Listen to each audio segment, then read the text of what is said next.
ये 25 अक्टूबर तक पूरी मॉनिटरिंग चलेगी।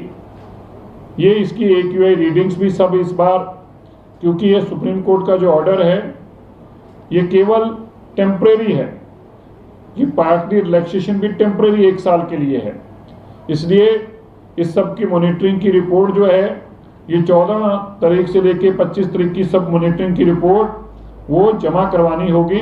उसके बेसिस के ऊपर ये जाना जाएगा कि कितना AQI में अंतर आया और क्या क्या होना चाहिए। इस सब की सैंपलिंग के इसके लिए सुप्रीम कोर्ट ने बकायदा पूरे नॉर्म्स बनाए हैं, कौन क्या करेगा, पुलिस क्या करेगी, DPCC क्या करेगी, CPCB क्या करेगी और बाकी एजेंसीज का क्या रोल रहेगा, इसका भी उन्होंने पूरे का पूरा एक SOP बनाकर दिया है।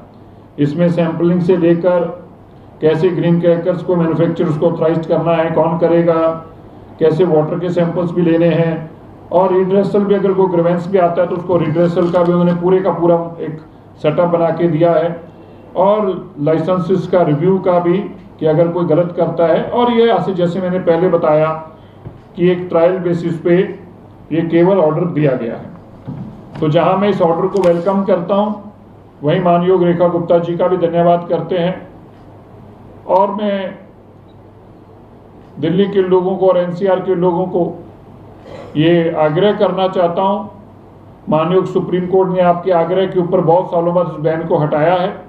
हमारा फर्ज बनता है कि हम जिम्मेवार नागरिक के तौर पर इस चीज को इंश्योर करें कि जब दीपावली मनाएं, प्रभु राम जी के इस पावन पर्व के ऊपर मानयोग सुप्रीम कोर्ट की गाइडलाइंस का ध्यान रखते हुए केवल और केवल ग्रीन पटाखे ही चलाएं।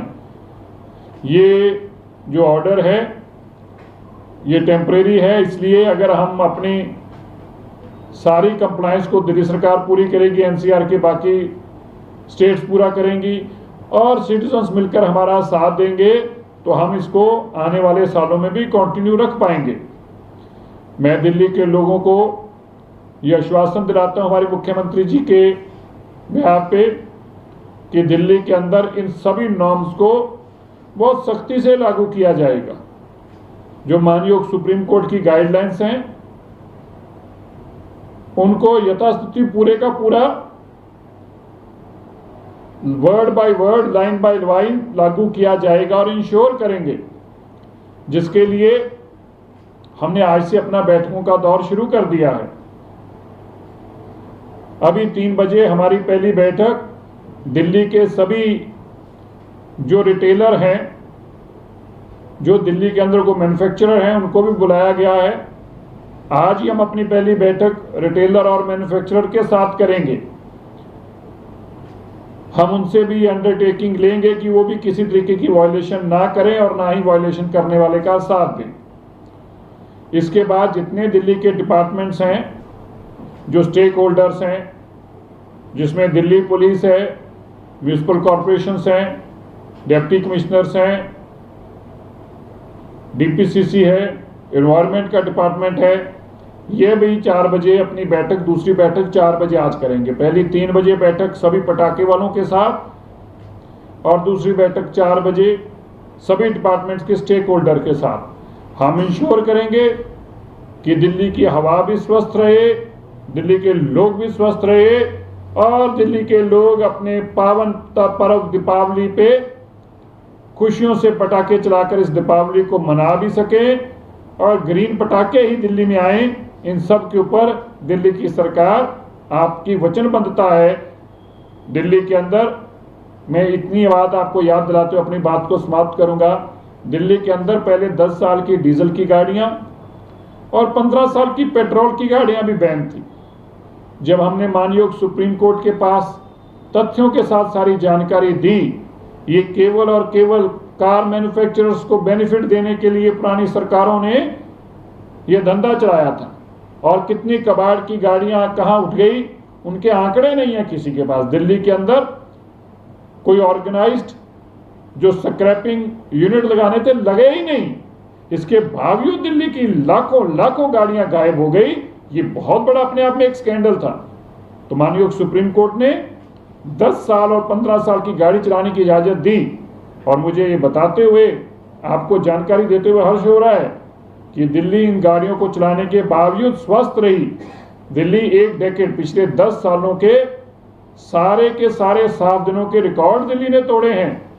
दिल्ली ने सबसे ज्यादा स्वस्थ और साफ दिन देने में इस साल में ही कामयाब हुई है। इसमें दिल्ली के लोगों का भी बहुत योगदान है, इसमें बरसात का भी बहुत योगदान है, इसमें हवा का भी बहुत योगदान है और इसमें दिल्ली के लोगों की प्रार्थना का भी बहुत योगदान है।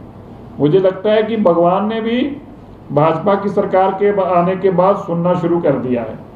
हर तरीके से भगवान भी चाहता है कि दिल्ली की सरकार एक कामयाब सरकार हो, भाजपा की सरकार, रेखा गुप्ता जी की सरकार, क्योंकि जब आप ईमानदारी से काम करते हैं, साफ दिल से दिल्ली के लोगों के लिए काम करते हैं, तो परमात्मा भी आपका साथ देता है। तो परमात्मा ने हर जगह हमारा साथ दिया है, तो मैं आपका धन्यवाद करता हूं।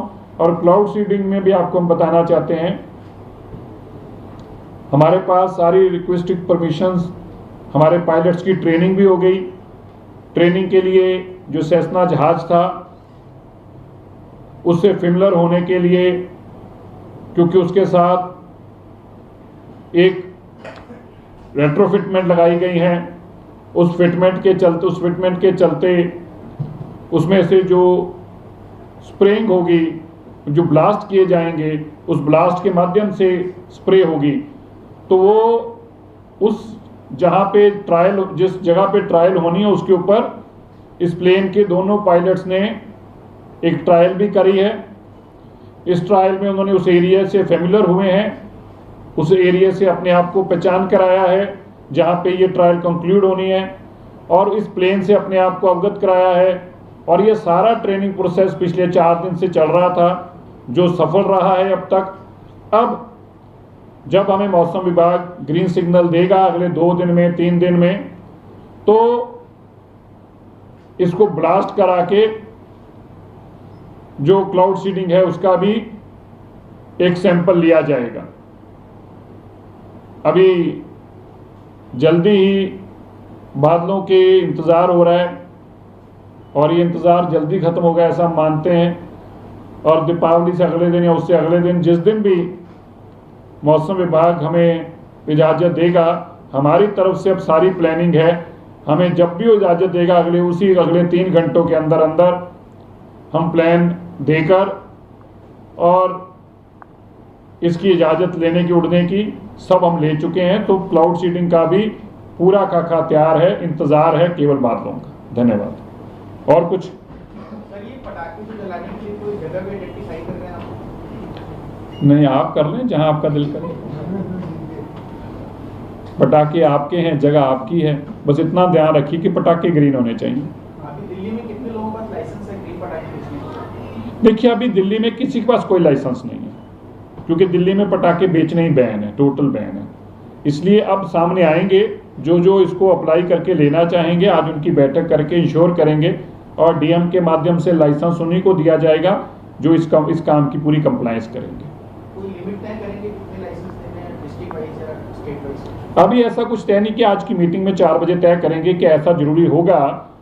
अगर देखिए रिस्ट्रिक्शन करेंगे तो उसकी दिक्कतें ही आएंगी, मोनोपोली होगी किसी की, ब्लैकिंग ही होगी, ब्लैक मनी, ब्लैक होर्डिंग भी होगी।